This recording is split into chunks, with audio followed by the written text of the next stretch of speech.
All right, greetings and salutations. Welcome to Tanisha's Reading Corner podcast. I am your host, Tanisha. Tanisha's Reading podcast is dedicated to anyone who desires to make reading a daily habit as a form of self-care. To stay updated when a new podcast is uploaded, please subscribe to the channel. In addition, you can find me on Instagram at Tanisha's Reading Corner for many book recommendations and tips and tricks on how to keep reading a daily habit. Let's dive into today's episode. Alright, welcome back to Tanisha's Reading Corner. I hope you all have had a good week, and I am thankful that you have tuned in to today's episode.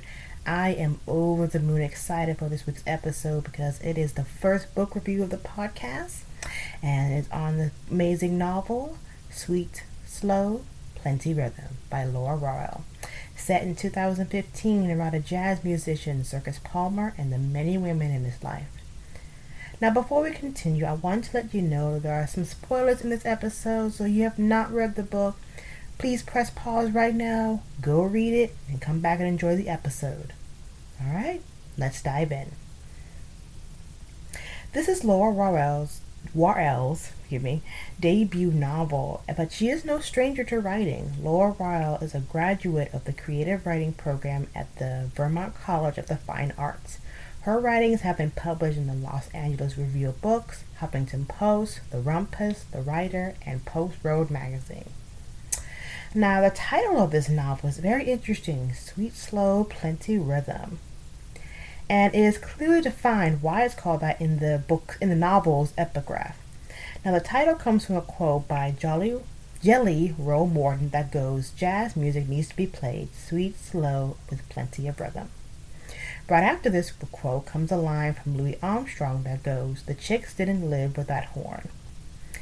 Now, both these quotes come together to basically describe Circus's current relationship with women. Basically saying that how it starts off all sweet and romantic, but then once they're done, the romance is over, it's pretty much done. And I will say the story has a rhythm to it that just keeps your attention and makes you want to just keep going from chapter to chapter. I finished this book in like 2 days. I was just so enwrapped in it, and I just kept going back and rereading and getting new things from it. It's like listening to your favorite song and you want to hear from beginning to end, from the crescendo to the finish. The story begins in Miami, where Circus finds out that his favorite lover and longtime friend Maggie, a drummer, is pregnant with his second child. And upon hearing this news, he can't really process it, so he leaves her at the hotel, returns to Boston, where then the story changes, and instead of focusing on him, the novel gives each of the women in his life, whether they are long-term or just a one-night stand, a chapter to tell their stories. The story of the womanizer, it's an age-old tale. We have the Casanovas, the Don Juans, and many times those stories of the womanizer gets the main front, and all the women in his life get kind of typecast in these kind of, the bimbos, the sex objects, or just basically background characters that are easily forgotten. That is not the case in this novel. These women are multidimensional with thoughts, dreams, careers, and it just goes to show that everyone acts a fool for love, but everyone has the opportunity to grow from those foolish decisions. The dialogue is very just relatable. I can hear this type of conversation happening in a bookstore at a coffee shop. And Stevie Wonder once said about music is that it's a world within itself. It's a language we all understand. It gives us an equal opportunity to sing, dance, and clap our hands. Sir Duke, for those of you who don't know the song. The type of music that moves Circus is jazz. Circus best expresses how he feels through the music that he plays. One of my favorite quotes from the novel actually comes from Maggie, and she explains what music feels like for her when she's playing the drums. "Everything is rhythm. Our body is time, the planet, man. It's all moving in beats you just have to catch." Now, I can really relate to this because jazz music is one genre that I put on when I need to feel at ease. When life stresses me out, I like to light a candle, put on some good jazz station on my Spotify, and just vibe out. Now, it's not as popular as it was when it came out in the roaring 20s, but I mean, it still moves people to this very day, and it's a genre that has a good hold over Circus Palmer, who's Cyrus Palmer. That's his real name. His stage name is Circus, and I must say, Circus is an appropriate name for him. His whole life is a circus, really, moving from town to town, or a restless wanderer, searching for the next gig, the next come up, the next town, and the next woman. He is the definition. In the first half of this book, he is the definition of toxic masculinity, especially when it comes to communicating with women. Circus once stated in regard to the scars on his back, because that's something that comes up throughout the book, that he's been marred in some way, and that's very obvious in the way that he interacts with the women in his life. Something had to happen to him for him to turn out this way. And one thing that we've learned that he has physical scars on his back, and he just says that I'm grown, I'm supposed to have scars. I mean, it's true, we all walk around with scars, but it's one thing to have them, it's another thing to actually heal from them. And how we learn about how he gets the scars was the end of the book. He tells his daughter that his dad had a box of matches. And that's a horrifying prospect of what could have happened. And the reader is left to wonder about how exactly that could have gone down. Doesn't go into detail, but you can draw your own conclusions. Now, going back to how women in the courtship and everything, he's seen flirting with this neighbor, not out of sheer interest, because he just wants to get rid of his daughter for the afternoon so he can focus on completing his album. Also, there's another time with a one night stand that he blows her off for showing up at a club that he had invited her to attend, but it was the wrong day. His actions clearly show a man who is so emotionally bankrupt that he is unable to fully love anyone but him, and not even himself, actually. But the one thing that he does love is music. Going back to jazz music, he carries around with him a small metronome that he clicks on to ease himself into a groove. The calming effect that he gets from music is something that we definitely see all throughout the novel. In many parts, he states that music is his haven, but it does burn him that while in the jazz world he's revered as rock star of the genre, he's never been able to cross over to mainstream success. He desires, like many people, honestly, he desires fame and fortune as a way to deal with his deep insecurities, especially the insecurity he got from the first rejection of his life from a woman he truly loved named Carmen. But he does get his karma in the end. In the end, especially with the two most critical relationships in his life, Maggie and his daughter Coco, he finally understands the pain that he has caused a lot of the women in his life from the rejection of Maggie.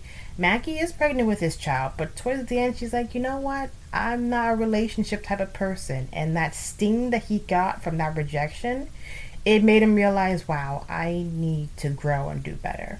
And plus, he's just not on her level anyway. Sorry, but this is the truth.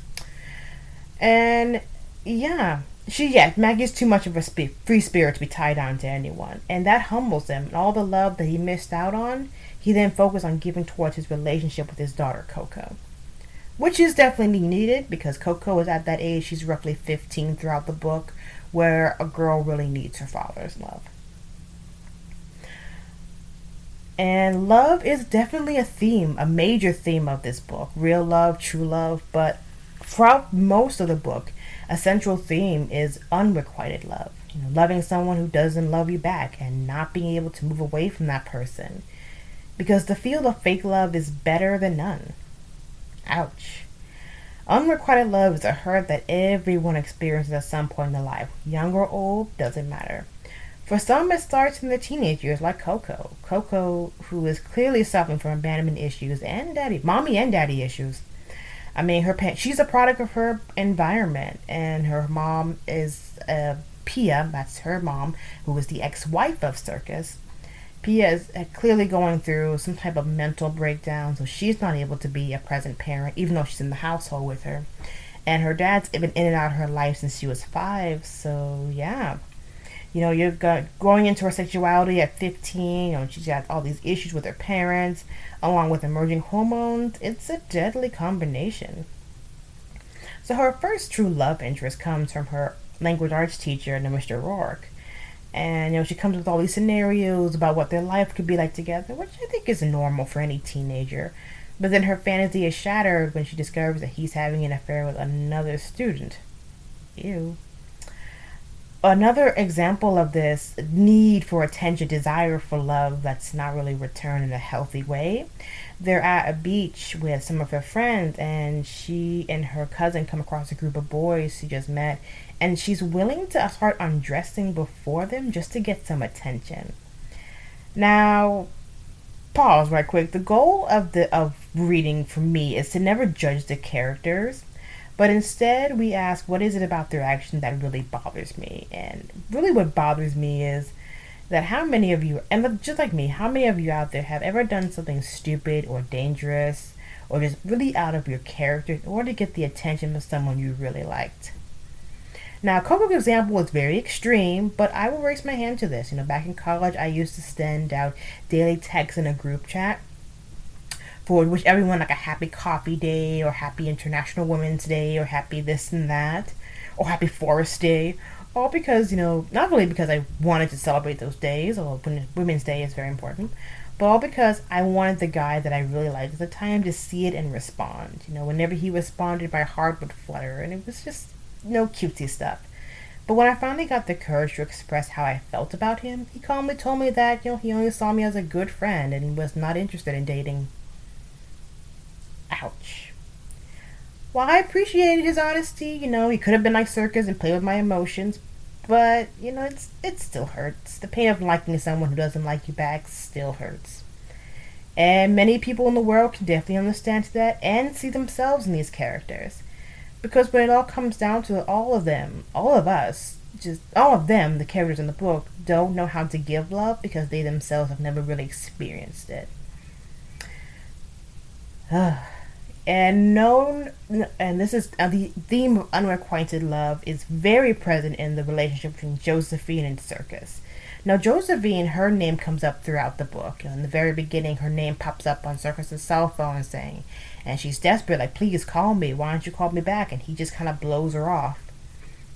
Josephine is a woman who is just desperately in love with Circus. And, so at one point in the novel, towards the end actually, Josephine accuses Circus of being neglectful and a selfish lover, and Circus replies, well, you can blame me, but you must like how it feels. Ooh, burn, but it's so true. Circus is a lot of things, but it is Josephine who spends hours and days fantasizing about him or the idea of him. Circus continues to call her out on this, saying that she doesn't know anything about him on a personal note. She doesn't know what he likes, who his daughter is. He doesn't know, and she's never asked about it. It's the idea of him that he never stated that he wanted to be. And it's the idea of him that she's in love with, truthfully.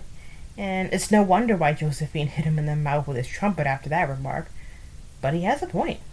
Circus comes off as a womanizer, a liar, a cheat, a deadbeat dad. And at times, it can be incredibly difficult to try and give him the benefit of the doubt. Especially when he leaves Maggie at the hotel after she tells him he's pregnant. I cannot get over that. That was like, wow. And then also he brings a one-night stand home to the house of his ex-wife and daughter because he was drunk and he didn't want to drive too far. And just the way that he speaks to women in general after he's done getting what he wants, the way that he speaks, and it's like, oof, it's hard. It's hard to stand by him, but I am of the belief that hurt people hurt people. And the only reason why I even continue to read is because soon we will all learn what will happen to him that caused him to be this way. We learn about going back to Carmen, the woman who broke his heart. So that way every woman thereafter, it's been very difficult for him to bond to emotionally. He's expressed that he felt very distant from his own father. So that's going to be difficult as well too. Alright, we're going to take a quick little break right now, do a quick little promotion, then we'll come right back into the episode, so stay tuned. Ladies of the podcast, did you know that your period is not supposed to hurt? Periods are normal, but the pain should not be. Inflammation occurs naturally on your cycle, but painful periods indicate that the inflammation is higher than it should be. That's where Semaine supplements come in. Semaine PMS supplements comes packed with 9 superpowered plant extracts and minerals. Semaine will not only help to lower your pain levels, but to also support your body naturally from cycle to cycle. For more information, go to their website at Semaine, SEMAINE health.com. Also follow them on Instagram at Semaine Health.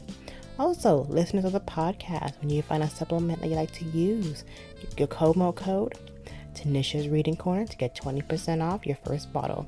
Again, the promo code Tanisha's Reading Corner to get 20% off your first bottle. Now, let's get back into the episode.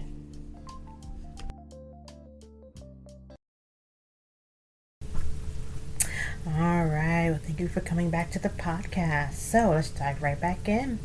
Now, going back to these characters, there's one of the things I really just enjoy about reading this novel is that none of these characters are just the epitome of good or evil.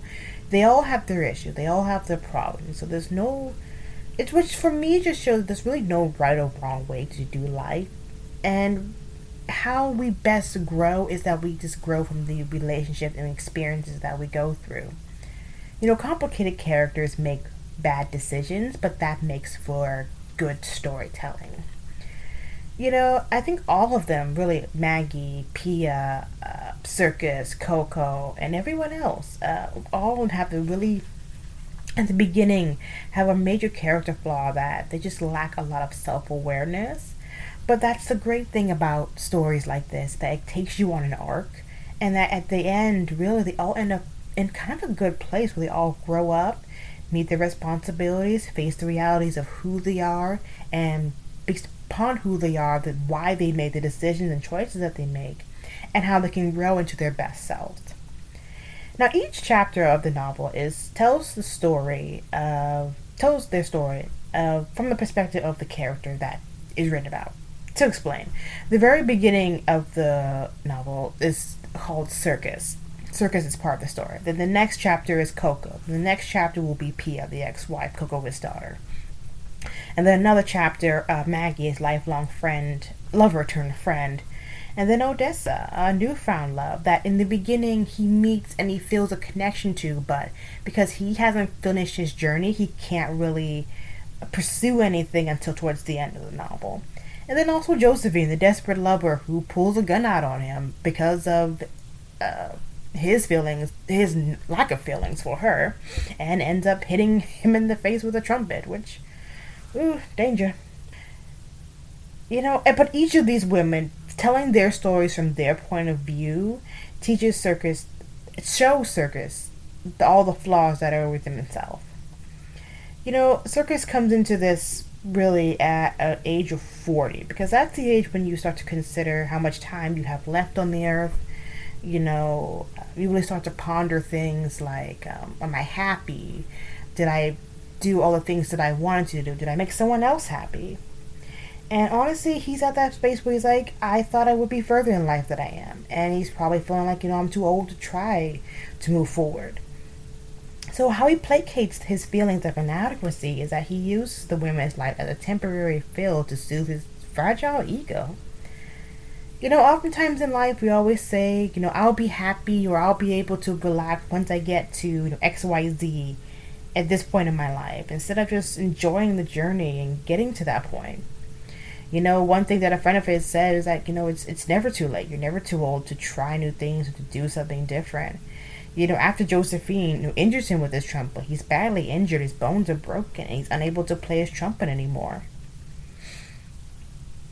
And while that scene is very unsettling, but it also screams of the loneliness and desperation that Josephine feels, when she pulls a gun out on him.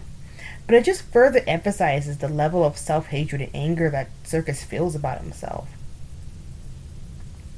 But, going back, and also during this time as well, he's injured by one of his lovers, but at the time, Pia, his ex-wife, who's dealing with a lot of mental health issues, goes missing, and now he has to step up and play the role of dad to his daughter that he abandoned for most of her life.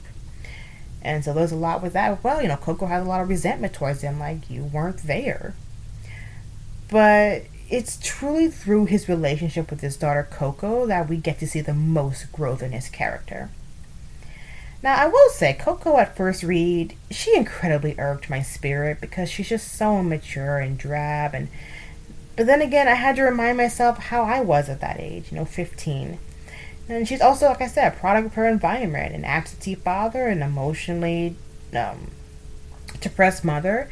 It's no wonder that she looks for validation in the boy she's growing up with. But her evolution is also a true one that I like. I like both their characters. Circus and Coco are two of my favorite characters. It shows her growing from an immature teenager to a capable young woman. While Circus starts the book, it is Coco who has the outro. The most unlikable character who, you grow to have some sympathy for, has to go to Pia. Pia is a woman who's just so lost and lacking of self awareness that neglects her duties as a mother, that after Circus leaves her, she just completely falls apart. But when you start to unpack her story too, you meet her mother, Joan, who is just so critical of everything that she does. It's no wonder why she turned out the way that she did. And in one part, she just throws her hands in the air and says, "I've had enough," and just runs off. I mean, everyone's trying to call her and figure out, where are you? Your daughter needs you. And she's like, I can't be the mother for her. Yeah. Pia, up and leaves for parts unknown, and while that is a incredibly selfish act, she's dealing with a lot of issues of unrequited love that stems from childhood, and it's no wonder she goes through these spells of depression. But one must look at the bravery that takes to realize that she cannot be a good support system for anyone, let alone her daughter, because she doesn't have her roots to ground herself in. She's constantly looking for love outside of herself, and all the love that we have ever really need lies deep within all of us. She goes and finds a higher power that guides her in the right direction, but she needs time to figure things out. And I will say, my favorite character outside of Coco and Circus is definitely Maggie. Polar opposite of Pia. Maggie. Maggie is a free spirit, man. She is just a woman of just freeness. She's super confident. And even though Circus left her at the hotel pregnant, I still can't get over that. I'm trying to, still can't get over that. She's like, oh well, I'm going to do this. She's like, and meanwhile, one particular thing that I absolutely love was she comes to the realization, I am pregnant, I'm going to have this baby. She looks at one of her friends and is like, Sugar, I'm getting ready to have a baby. And just the joy and elation I got from reading that was just pretty cool. But the main reason why I like Maggie, because she's one of the few women in Circus's life that gets to call him out in his BS. And she calls him out by saying, no, that is what you do. You bleed the passion out of something and then you miss it. Very true. He goes from town to town and once he's done with women, he's done with them. And he doesn't really care about the aftermath. Then Circus tries to talk back, but she was like, hey, there's a difference between you and me. And it's never... and me. And the difference is that you never think of yourself responsible for the feelings you stir in people. Oof! I almost threw the book across the room. I'm like, preach! But that was Circus, wanting to stir the emotions and passions of women he's with for a while, then when he's done with them, and he just throws them away. And Maggie calls him out himself. Yeah, and so what Maggie's really trying to get through to him in this is that, how is that working for you? You're still alone, you're still lonely, and it's not doing you any favors. Like, look at you. So, in the end, the result of unrequited love is extreme loneliness, not just for the women, but for Circus himself. But that loneliness does eventually go away by pursuing the only person that he ever truly pulled at his heartstrings. And while he has a great respect for Maggie, his heart truly does beat for Coco, his daughter. A daughter's first relationship with a man is with her father. And when that relationship is fractured or non-existent, it is not impossible, but it makes it a lot harder to know what to expect when going into a relationship with men. This relationship is one that ultimately transforms Circus from being a womanizing deadbeat dad to the most caring and compassionate human being by the end. Circus's love for his daughter helped him to see that he's actually capable of love, period. He beats himself a lot because in his mind he is not the man that he would like to be or he needs to be. Therefore, he can only give superficial signs of affection towards people in his life because one, he doesn't love himself. He doesn't feel like he's worthy of being loved. After Pia ran off and went on her journey of self-discovery, he really had to step up and be the father that Coco deserves. No, we the reader can see the completion of how Circus's womanizing ways is when Coco is getting ready to leave for college. He goes into a very depressive state, and Coco initially thinks that because, Odessa, the woman earlier who he had feelings for, had not reached out to try and talk to him. But Coco realizes that in conversation that it's not about another woman, it's about the fact that she's leaving him, and he feels lonely again. Coco's love was the main ingredient that cured Circus of need to pursue dead-end relationships. I am a true believer that true love never fails. And that's what Circus experiences with Coco, true love. Love, for me, is 1 Corinthians 13:4-8. Love is patient and kind. Love does not envy or boast. It is not arrogant or rude. It does not insist on its own way. It is not irritable or resentful. It does not rejoice at wrongdoing, but rejoices with the truth. Love bears all things, believes all things, hopes all things, endures all things. Love never ends. Love never fails. This supernatural kind of love is very hard to come by these days. But when it does, please, listener of this podcast, please hold on to it. This is a type of love that will transform the young, naive Coco into the self-aware boss lady that she becomes at the end. The final chapter of the book, that's really her chapter. It's really her now taking the lesson that she learned from her parents and now being able to walk out into the world, a self-aware young woman ready to take on all that life has to bring her. Now, the final quote of the book really sums up her journey and sums up the journey of Circus and Coco. That the wind shifted and it sent a chill across her freshly cleaned skin, so that she sensed her own solitude in a way that no longer frightened her, as she walked bare and unhindered toward what was new. In summation, this was a novel that was just so brilliantly written to showcase the lives of complicated individuals who deal with things that fairly common people, everyday people deal with, issues of unrequited love and the loneliness and despair that it brings, but also realizing that, I don't deserve this type of love and I deserve more. But this is not a sad story. At the end of the novel, each of the characters are all in good spaces and have deeper understanding of themselves and their self-worth. In life, we don't always get everything right, but it was never designed that way. We oftentimes are like bulls in a china shop, doing damage not just to ourselves, but those around us. Once we stop with the excuses, or that's just the way I am, which Circus does a majority of the time, and start taking responsibility for those damages that we've done due to our own brokenness, that leaves room for growth. So, wow, that was a lot. Like I said, I was so excited reading this book, and I'm super happy that I was able to share it with you. So, we're getting toward the end of the podcast now, so our quote of the day. Our quote of the day comes from the author of Sweet, Slow, Plenty Rhythm, Laura Warrell. Rewrite to taste life twice, in the moment and in the retrospective. If there's a book that you want to read, but it hasn't been written yet, then you must write it. You could relive your life, skipping the awful parts without losing what it made it worthwhile. Alright, I will leave you now with that quote to ponder, but once again, thank you so much for tuning in to another episode of Tanisha's Reading Corner. I really hope you enjoyed this episode. I really enjoyed making it. So please, please, please help grow the podcast. Leave a review, rate the episode, and share with family and friends. You can also follow me on Instagram at Tanisha's Reading Corner. Until next time, wishing you all good wellness and good reading.